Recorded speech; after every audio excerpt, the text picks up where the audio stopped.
Hey everybody, so now that the SSRI withdrawal is somewhat stable, I can get back to some semi-regular video blogging, as I mentioned before, and I want to talk about some rather interesting developments with the Daily Wire and what I think may be going on.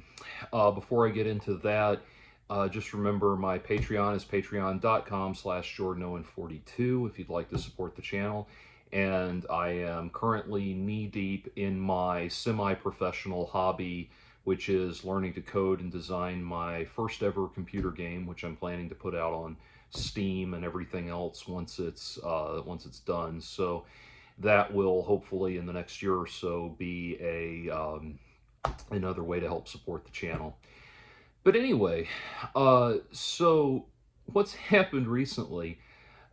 If you're aware at all, there have been a number of departures at the Daily Wire, a number of rather alarming departures.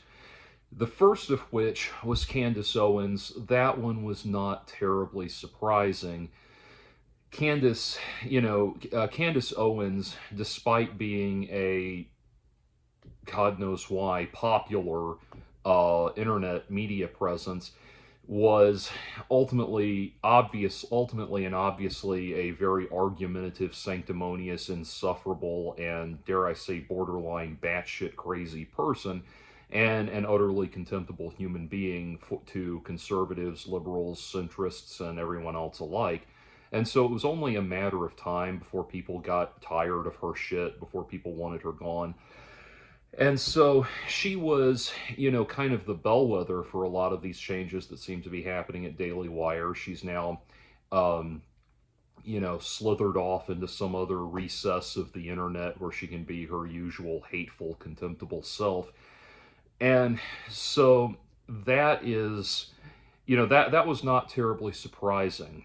But what it indicated was in some of the things that were said, some of the ways things were presented, that there was definitely tension between Candace Owens and Ben Shapiro. That happened publicly, but it seems like there was a lot going on with Jeremy Boring as well.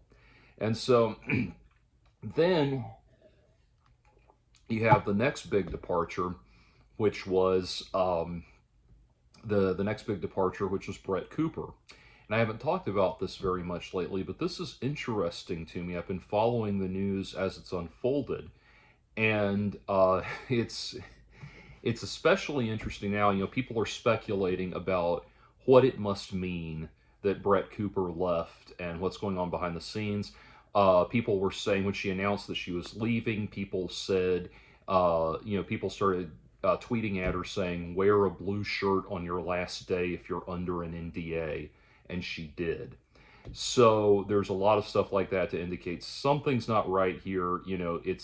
It obviously, Candace was no surprise. Everybody was getting tired of Candace. By contrast, Brett Cooper, whatever your political leanings, was one of the more likable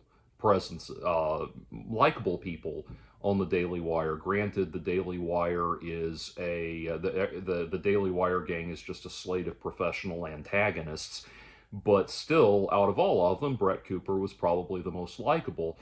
Probably in part one because she's young and adorable and all of that, and you know, I know I went hard on her as, just being the eye candy of the Daily Wire and everything. And the Babylon, after she left, the Babylon Bee ran an article that said that with Brett Cooper leaving, Andrew Klavan was now the sexiest or the best looking, most beautiful person at Daily Wire. But anyway, Babylon Bee is a joke website if you don't, parody website if you don't already know. Anyway, but all of that said, she was probably one of the more tolerable ones just because her focus was not so much on the aggressive hardline politics and agenda that the Daily Wire was pushing. She was more their celebrity gossip kind of person, albeit with a conservative slant. But, you can tell listening to her, she's more interested in talking about, what Demi Lovato award to the Grammys than, what's going on in the House and Senate and all of that. And good for her, that's fine. Um, and so when she left, there was a mass exodus of people from her channel. It lost millions. Her channel lost millions of subscribers. They tried to replace Brett Cooper with her friend Reagan, and rumors were swirling that Reagan had been given acting lessons to better imitate Brett's her beats and her mannerisms and her inflections and tone of voice and everything like that. And video of Reagan talking outside of presenting on the Brett Cooper channel on the comments section channel indicates that she does at least speak very differently in normal day-to-day life. Mitzi says hi if you can hear her. We're about to go to bed, so she's put up for the night. Anyway, so with that in mind, it's interesting to see. I noticed, I haven't watched it very much because I am, as you know, I'm not watching anything that could even be remotely considered pro-Trump right now, obviously, for obvious reasons.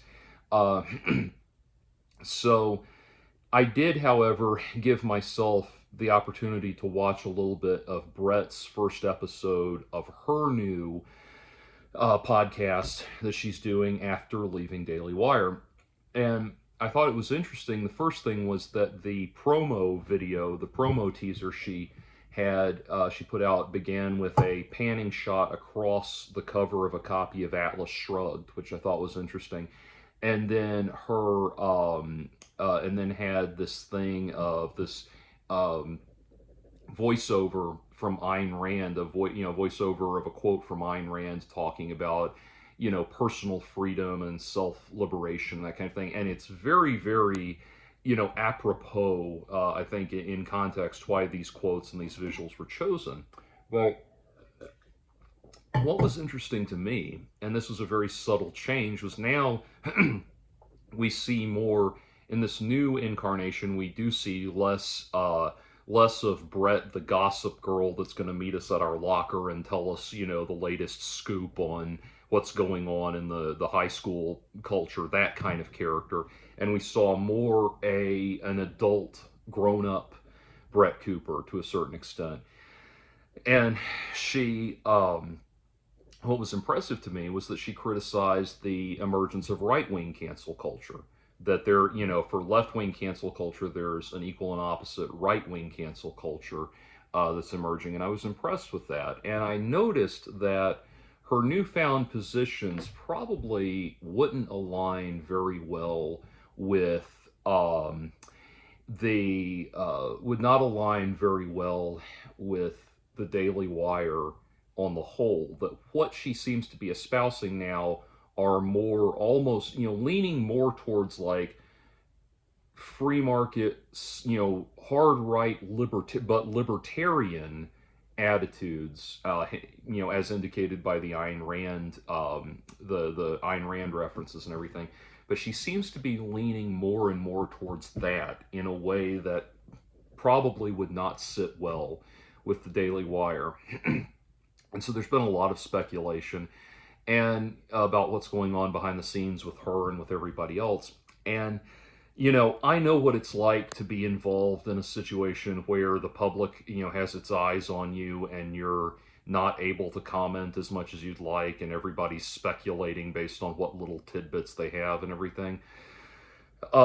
So I understand that, and I hate to be a gossip monger, but it is something that occurs to me, and it is something that's interesting to me, that I think back to one of the first times I ever commented on Brett Cooper, which was, I pointed out that, when Jordan Neely died and was killed by Daniel Penny, and yes, he was killed by Daniel Penny. I know that that's going to stumble a lot of people because Daniel Penny was acquitted, but yes, the reason Jordan Neely died was because the police officers on the scene, the commanding officer on the scene ordered his officers not to provide not to provide CPR and resuscitation to Jordan Neely. That's why Jordan Neely died, and it was ultimately the result of Daniel Penny's actions. That's why he was tried for manslaughter and not first degree, not murder one. But anyway, so irrespective of the fact that he was acquitted, his actions nonetheless caused the death of Daniel Penny. But of Jordan Neely. Anyway, when Jordan Neely was killed or died or however you want to call it, the universal response from the Daily Wire was good riddance. Like, they were not just they were it was not just like they were saying, well, this is an unfortunate situation, but we do, with deep respect to Jordan Neely and his family and all persons involved that are certainly grieving right now, we do respectfully assert that Daniel Penny acted correctly, or something like that. They didn't say that in a humble and respectful way. They were just middle fingers in the air. Fuck this guy. You know, they were glad he was dead. They were reveling in it in a just a disgusting and obscene manner. And probably the worst of them, the worst offender in that regard, was Michael Knowles, the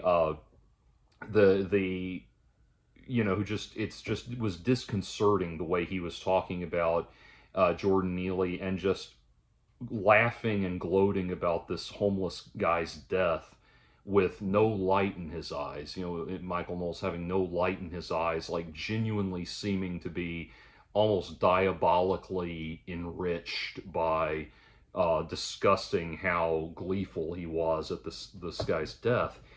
And Michael Knowles was apparently Brett Cooper's like bosom buddy at the Daily Wire. They were like this. And I listened to an interview that Brett Cooper did with it was either the one she did with Jordan Peterson, or there was another one she did with a third party group, podcast group, where she talked about how she has this brother that is so mentally that is homeless. He is severely mentally ill. I believe she said he was schizophrenic, which tracks with these circumstances. But that he was so severely mentally ill, the only thing they could do for him was let him live on the street, and they had a network of other homeless people that her family had a network of other homeless people that they were getting to take care of their brother and keep track of him, and let him know where he was and what he was doing. And, you know, how worried she was about her brother, her mentally ill brother that's living on the street like this. Okay. I called it a million miles away. I said, you cannot have that situation in your family. You cannot have your brother, one of the closest people in your family unit, one of the closest people in your life, going through that situation, and in all good faith join the Daily Wire in their, well, fuck that guy attitude towards Jordan Neely. No, like I said it before. In fact, I believe the video I did was something like, if Brett Cooper loves her brother, she must disown Michael Knowles, or something like that. But I called it. I believe I called it a million miles away, that she was just never, you know, she was, I think, to a certain extent, acting in that part that she was playing, because the person that she was in interviews was very different from the more aggressive, kind of badass bitch character that she was playing in the comments section. Is very different, far more compassionate, far more conciliatory, far more empathetic. And so I really do think that she was fundamentally at odds with the Daily Wire. And, you know, while it would, I'm not expecting her to come out great guns with some humanitarian agenda anytime soon. These little signs indicate, I think, that she is evolving and she's moving away from this world that she occupied. And I think that's a good thing. I think our little lady is growing up, and I think that is to be commended. I think she's gradually going to get better and better. because I really do feel like, from what I listened to her, what I heard listening to her, in interviews and that kind of thing, it really sounded like she, more than the rest of these people, was on a journey. And certainly when you're that young, I mean, she was what, 23, or 22, 23 when she joined the Daily Wire. Your beliefs are going to evolve, inevitably. Even if you get more conservative, less conservative, more liberal, less liberal, you may not change your polarity entirely, but you will start to discover nuance and subtlety to your beliefs. And I think as you mature in that regard, it's going to be very hard to hold on to the hardline positions held by people at the Daily Wire. Andrew Klavan is Andrew Klavan. I've actually commended in the past because he is a highly successful, decorated writer. He's won the Edgar Award for mystery writing, which the Edgar is like the Oscar for mystery writing. And so he's a Hollywood screenwriter and a successful novelist and all of that. And I've said to him that I've said of him, I will listen to him talk about writing and the craft of storytelling till the cows come home, regardless of what we disagree about, because he's got so many good insights. I also thought it was interesting. Apparently, he's like a hardcore gamer. I think I've mentioned that before, but he turns out he's a hardcore PC gamer, and he said when he got Diablo 2, he actually broke his mouse playing it, which I thought was cool. But anyway, someone like him, though, I bring him up to say the man's in his 70s. He's fixed. He's in a fixed, he's where he's going to be. When you're in your 70s, it's highly unlikely your beliefs are going to shift very much at that point. So someone like that, yeah, not a great change. But Brett Cooper is young, and she's still growing, in terms of her person and who she is and that kind of thing. And so I think that's a positive development, and I think there's probably a push. I think leaning on Ayn Rand right now is probably indicating that she's on a push towards kind of individual self-actualization and finding who she is as, separate from the collective that she'd been a part of and that sort of thing. And it'll be interesting to see where it goes and see where she evolves over time. Now, of course, granted, a lot of this is going to hinge on how much money she's able to make, apart from the Daily Wire. If she's able to live at or better the level she was living while working for the Daily Wire, and have that or better of a bottom line, then she may keep her hardline right wing stance, because God knows, once you're getting paid for something, it becomes exponentially more unlikely that you'll ever change your position on it. But what makes it even more interesting, I just found out, and I said this, I was about to go to bed, and then I found this, and I thought, well, I'll do this commentary now while it's fresh. Jeremy Boring, of all people, has just stepped down as co-CEO of the Daily Wire. He's going to stay on in a kind of advisory consulting capacity and take part in a few of their programs and that kind of thing.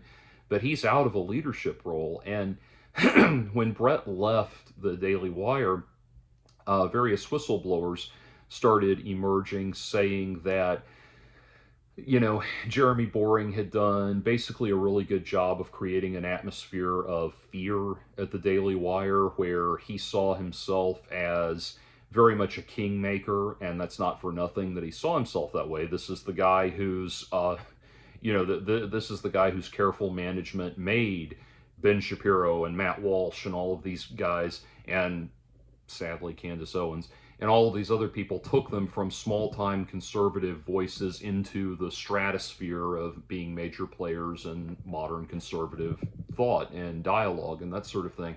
So he saw himself very much as a kingmaker, and apparently had kind of an attitude of, I made you, I can unmake you, that kind of thing.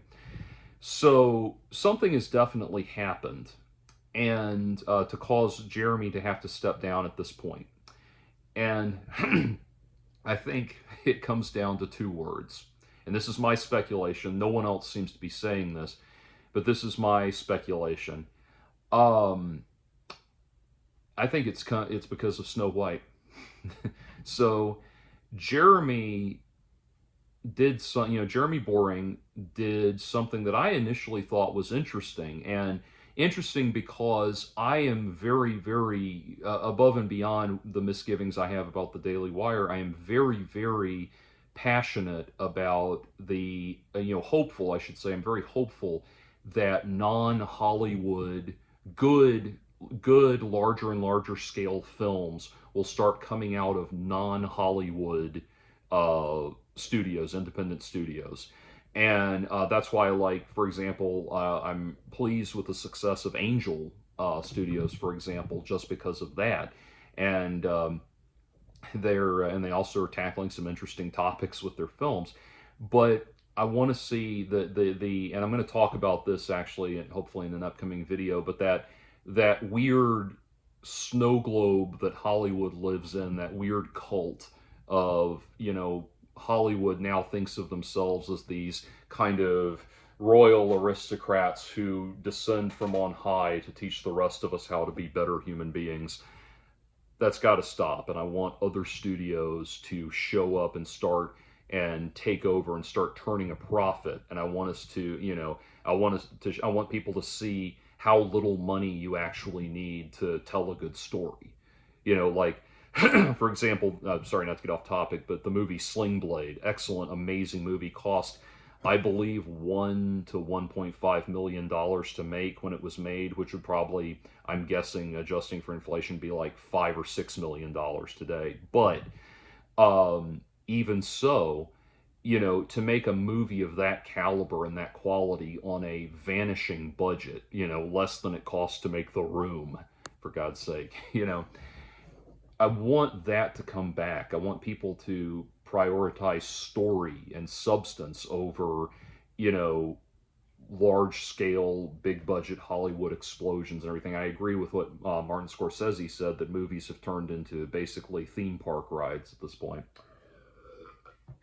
Anyway, so I was actually very interested when Jeremy Boring launched, first when the Daily Wire started doing their independent movies. They're started partnering with Bonfire Legend to do their independent movies. And I went through and reviewed all of those movies, the fictional ones, not the documentaries, but the dramas. And some of them I didn't care for. I didn't care for Lady Ballers. I thought that one fell flat. I didn't, and there were a couple others I didn't care for, but I actually really liked Terror on the Prairie, which was their hardline, gritty Western epic and everything. I actually forgot that I forgot about Daily Wire or anything else and was just fully invested in the movie, and I really enjoyed it. It was a great, great Western like we don't see a lot of anymore, more, in the vein of like, Tombstone and things like that. Obviously not to that scale, but still. And I liked their movie Shut In. Had a very enjoyable Hitchcock quality to it. I liked Run, Hide, Fight okay, even though I thought the idea, the concept was a little bit tasteless, but the idea of making basically Die Hard for teenagers was actually kind of an interesting idea, and it was very intensely done. It was very impactful. I mean, I felt it, that's for sure. But anyway, all of that to say, I was rooting for that aspect of it, and my hope was probably fairly misguided, but I was interested when Jeremy Boring announced that they were launching Bent Key. And Bent Key was interesting to me because, they were saying oh, like, this is totally apolitical. It's completely apolitical. There's no political messaging whatsoever. And we're just making great children's content that parents can, drop their kids in front of and trust that there won't be any kind of political messaging or sexual innuendo or things they wouldn't approve of, all of that. And I was interested to see where it went. And so what they did with Bent Key was they bought up a bunch of, or they bought the stateside distribution rights to a bunch of European children's shows that a lot of those were actually really cool. Actually, I watched the temporary, or the, like, preview, free trial of Bent Key, and a lot of that stuff was actually really cool. But they had two flagship original programs of their own, Chip Chilla and A Wonderful Day with Mabel McClay. And so Jeremy Boring had announced that this was, they were devoting $100 million over the next 5 years, and this was a couple of years ago, to Bentkey. And so this was a very high risk, high reward venture, because when they launched Bentkey, you had to sign up for an entire year. There was no monthly package. It was or no month to month package. 1 year was the subscription, and so that's going to be something not a lot of people are going to want to jump on board with. Like, you've got basically two original shows and a bunch of stuff that other stuff you could get at with a VPN. So it's not that tantalizing. And like I said, the content, the third party content they were bringing in, there's a lot of really cool stuff in there, and refreshingly so. But Chip Chilla and Mabel McClay. So Chip Chilla got most of the attention because people were saying it was a ripoff of Bluey. I really don't see that at all.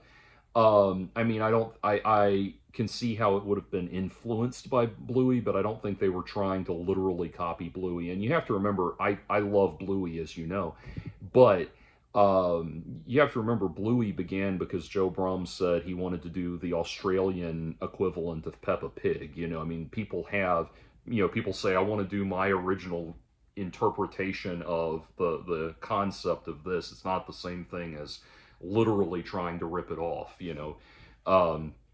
and that sort of thing. So I don't know about that. That said, I watched the show, and then a while later they did a thing where where Bentkey was just free for an entire week, and so I was able to see binge both seasons of Chip Chilla.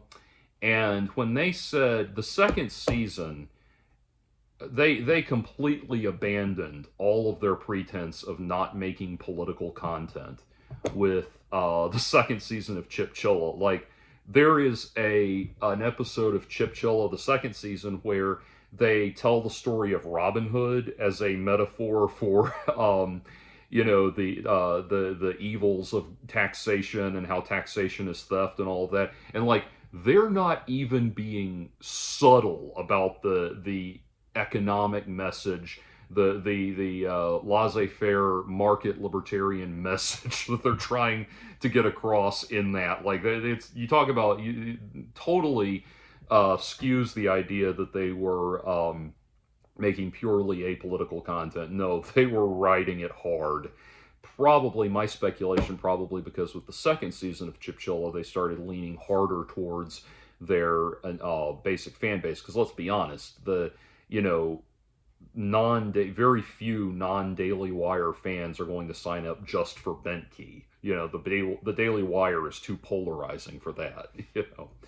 But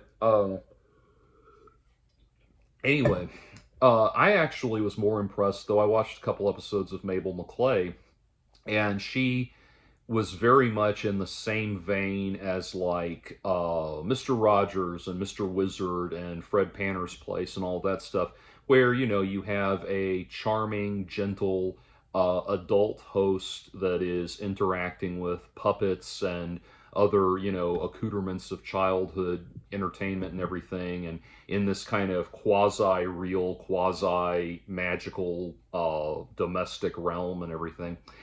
And I thought they actually did a really good job with that, and I thought there was actually a lot of creativity in that. Like, I say that independently of what I might be thinking about Daily Wire and some of their abhorrent views and everything. I was really impressed with, like, she had all of these kind of like Rube Goldberg style contraptions throughout her house and everything, and it was actually really enjoyable. Again, that was the one where I was able to forget that I'm watching Daily Wire content and just get lost in what I'm seeing.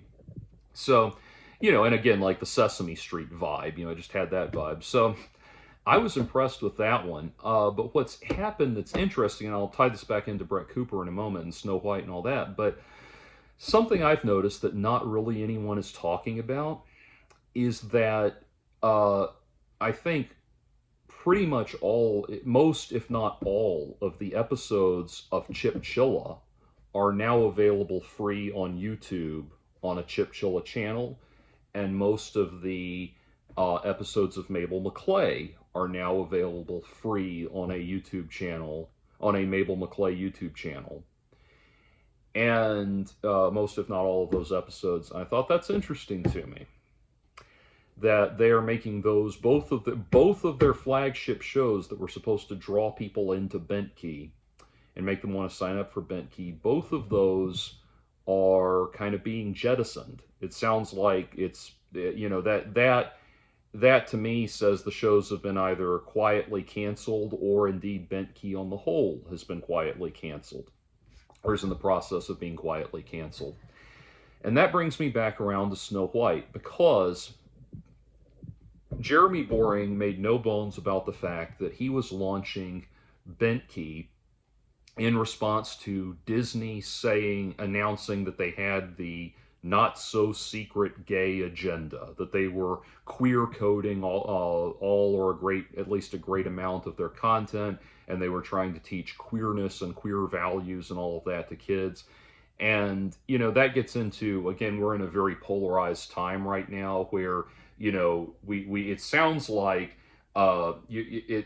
the way the media makes it sounds like we're locked in a battle between MAGA hat wearing Republicans and non-binary lesbian kindergarten teachers.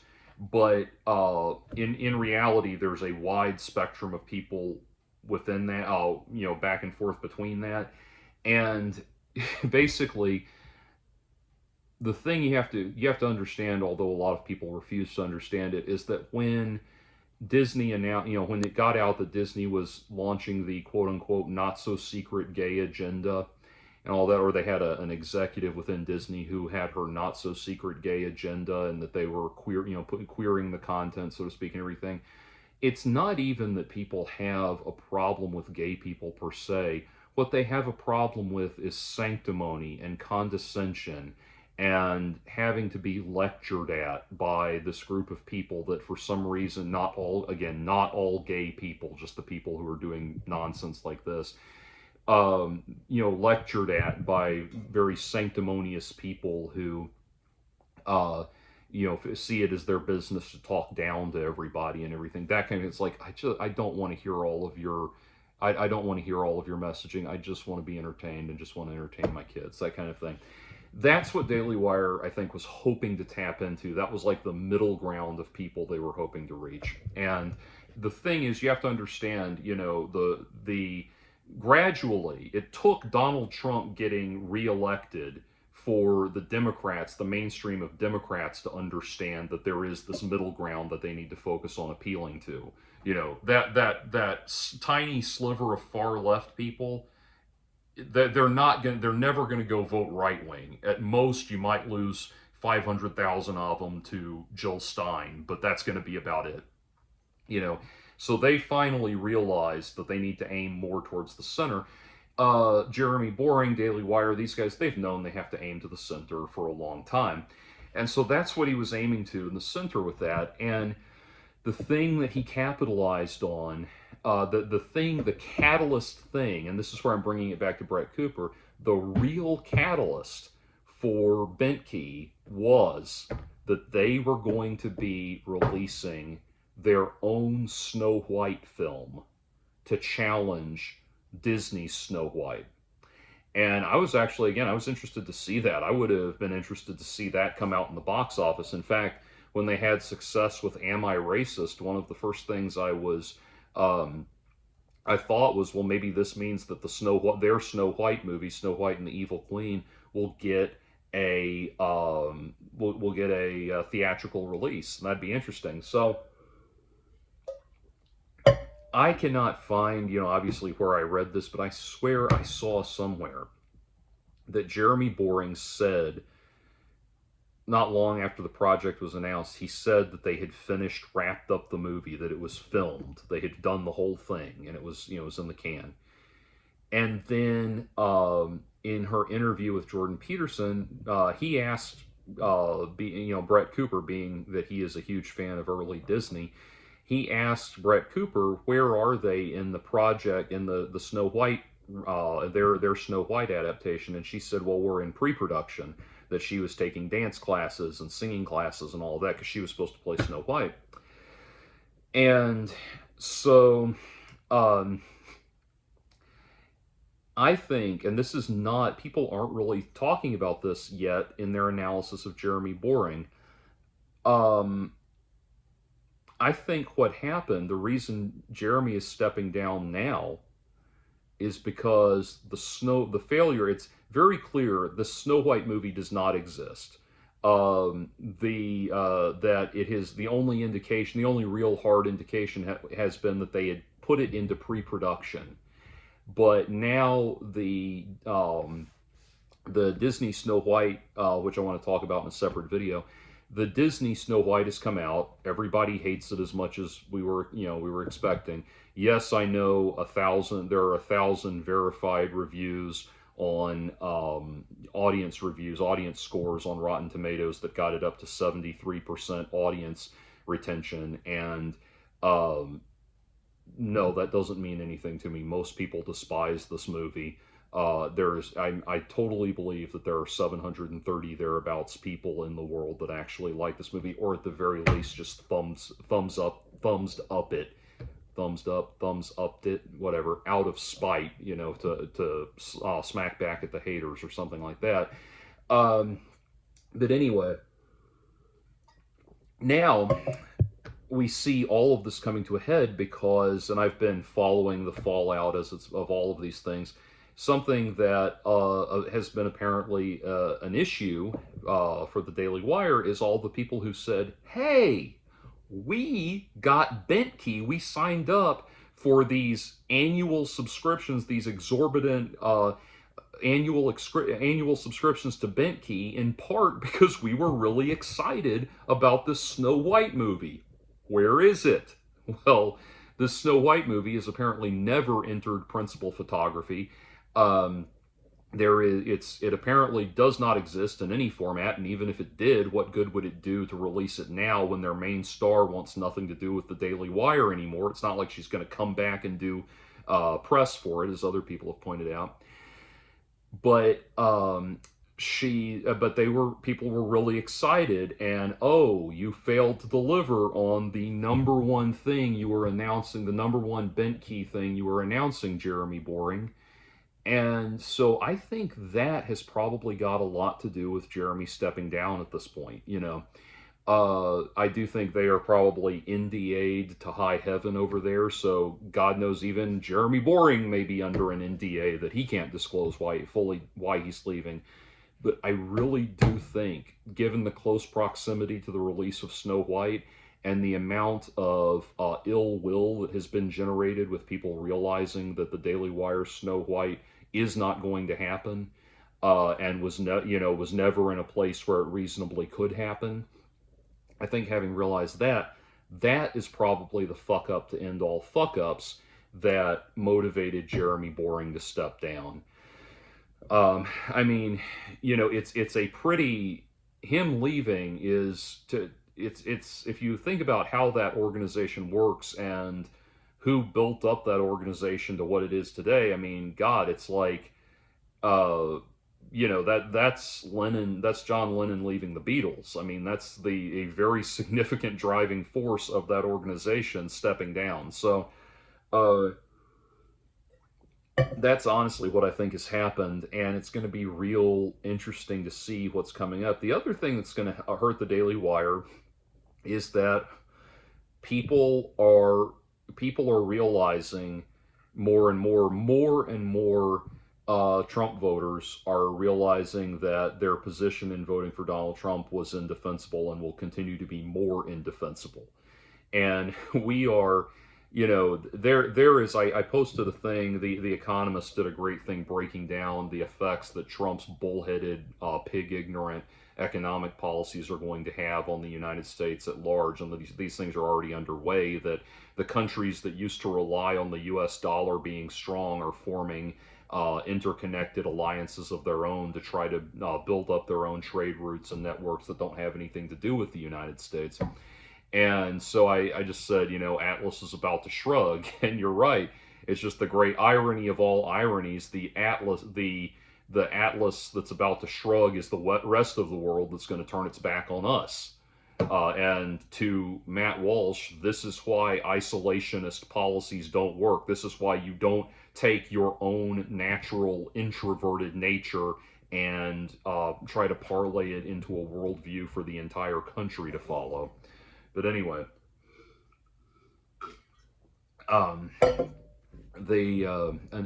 it's like until if the only way any civilization on the earth could be isolationist anymore is to either be already be an indigenous civilization, or for aliens to make contact with us and we can ignore them, and then the entire planet can be isolationist. But other than that, no one gets to be isolationist anymore. We all have to deal with each other.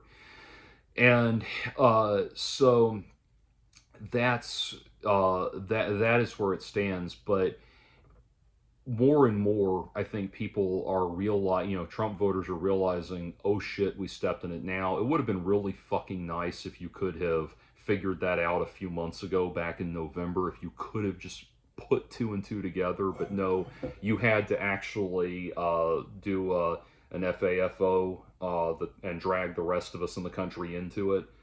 Anyway, so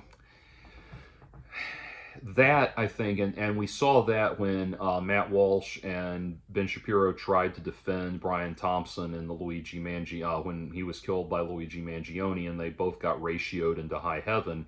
It's like, after a point, people are going to realize, look, these mouthpieces of the Daily Wire, they're just in the pocket for they are in the pocket for oligarchy and absolutely nothing else. And so, honestly, uh, I think, believe it or not, I think the most likely resignation to happen next, I think people at the Daily Wire are jumping ship and realizing that they need to jump ship. And the reason they need to jump ship is because because it's sinking, but it's sinking because the Trump administration is sinking and they're in an indefensible position. So more and more people are going to be jumping ship. And honestly, as unlikely as it sounds, I think if I had to bet money on it, I would bet that Ben Shapiro is going to be the next person to jump ship. And I've said, because things are starting to indicate, Ben Shapiro is steadily becoming more and more critical of Donald Trump. But say what you want about Shapiro, he's not stupid, and he's certainly not stupid about economics. He knows that all of Donald Trump's bullshit is not going to work, and that it can't work.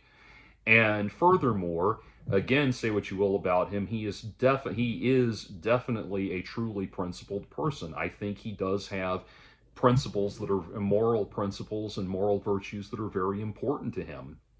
And I really do think that he is, he knows that Donald Trump is indefensible. You have to remember, he originally had an anti-Donald Trump position when Trump originally ran, owing largely to Trump's abhorrent treatment of women.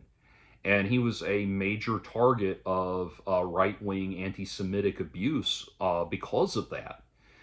So, Shapiro is in this very unsteady place where he tries to have these hardline right-wing politics, but you can only go so far hard right before you start finding yourself in dealing with the anti-Semitic realms of right-wing extremism. And he's been so hardline right for so long that we know his Jewish faith and his cultural heritage matter more to him than any of the rest of it. So he's not going to be willing to be bedfellows with this forever. That's with the far right forever. That's why he had this extraordinary falling out with Candace Owens. Of course he's going to clash with someone like that. So I honestly think the next person to jump ship would probably be Ben Shapiro.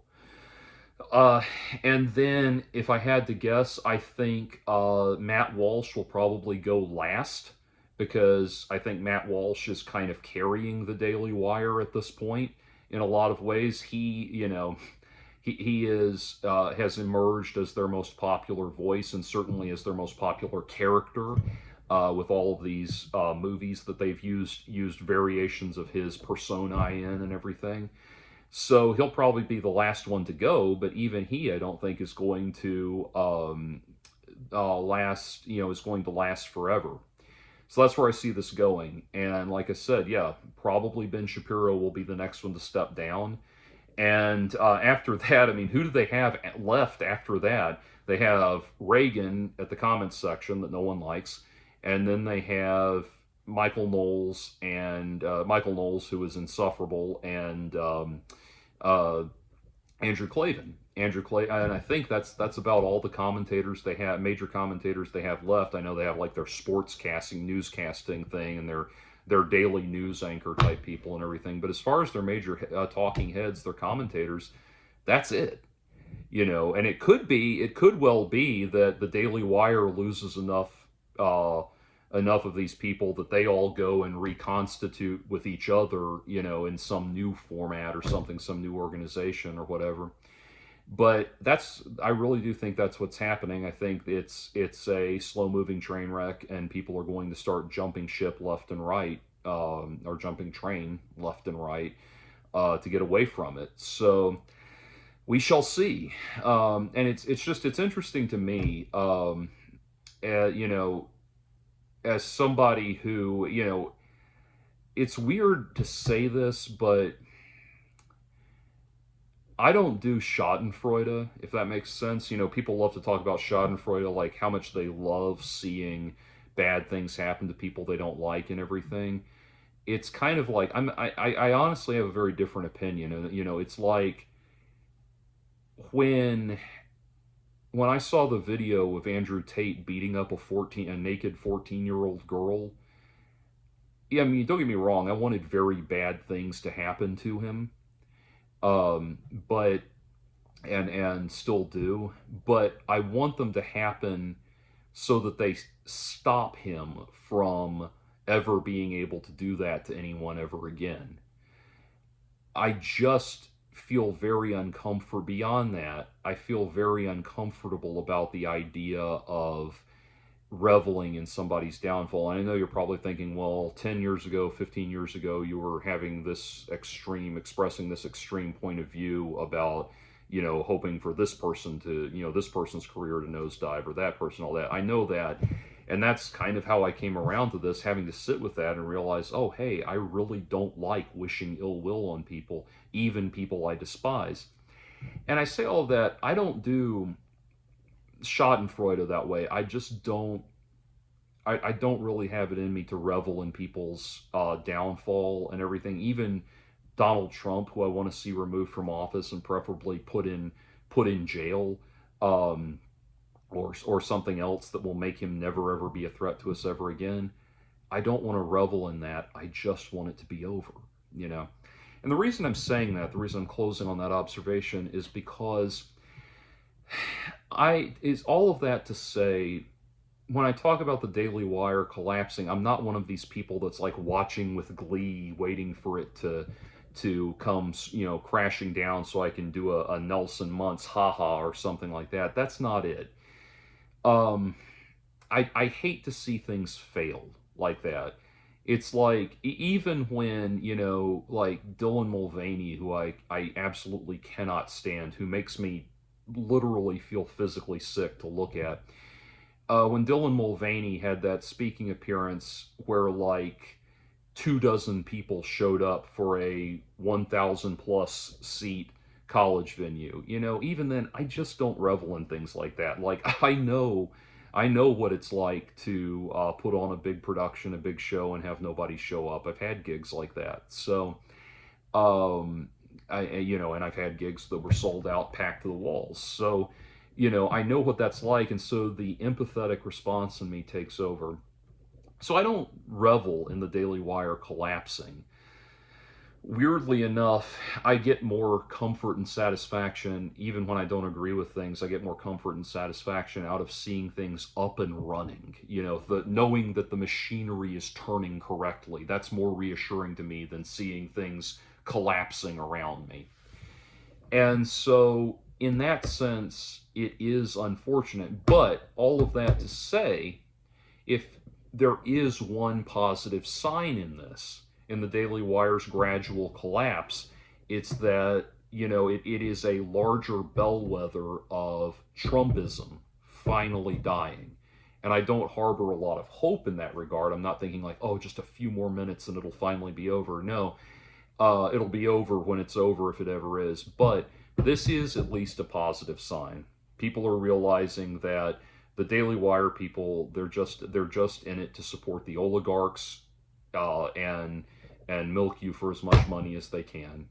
And they really, it's not, think about it this way. It's like there are people like Yaron Brook and Leonard Peikoff from the Ayn Rand Institute that will, sit down and explain to you why Ayn Rand's free market ideals actually, and the big business and free market ideals and things like that, laissez-faire capitalism, is actually better on the whole and will help everybody in this. And they'll actually make a very good and very empathetic case for why, or sympathetic case for why, this is a better, people like F.A. Hayek and Milton Friedman did an even better job of why, market success and vibrant markets and everything are a better, more humanitarian practice than government intervention. Peter Schiff is another one. And whether you agree with those people or not, they will at least try, they are at least trying to make that case that it is compassionate, it is going to make things better, it is the better choice for treating and taking care of the most people possible, and that kind of thing. Versus the Daily Wire, I think people are realizing they aren't even trying to make that case. When Ben Shapiro talks about, the healthcare system and says sometimes you get covered, sometimes you don't. That's how it works. That's how the system works.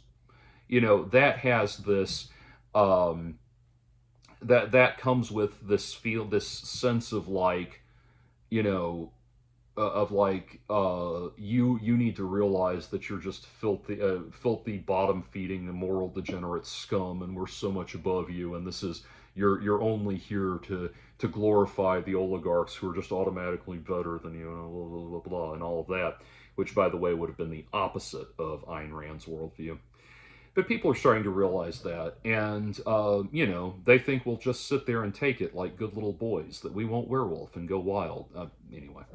But no, that's the attitude that people are having more and more. And no, I'm not calling for I'm not calling for the movie Joker to be embodied in real life. That's not where I was going with that. But the point being that they think that people won't finally start to say, "Hey, wait a minute, you don't really care about us, do you?" I keep thinking about the Michael Jackson song. All I want to say is that they don't really care about us. That's that's the message that people are waking up to. And I think big names jumping ship from the Daily Wire actually indicates that that's happening. So it is a shame that we wouldn't get to find out what that Snow White movie, Daily Wire Snow White movie, would have been like. It would have been interesting to see, at least even if just to hate watch, even if just to laugh at and that kind of thing. Or it could have been really cool and really interesting, and they could have done something good with it. We don't know. So it's a shame we'll never get to see what that was, but I really do think Jeremy Boring stepping down now has to do with Snow White.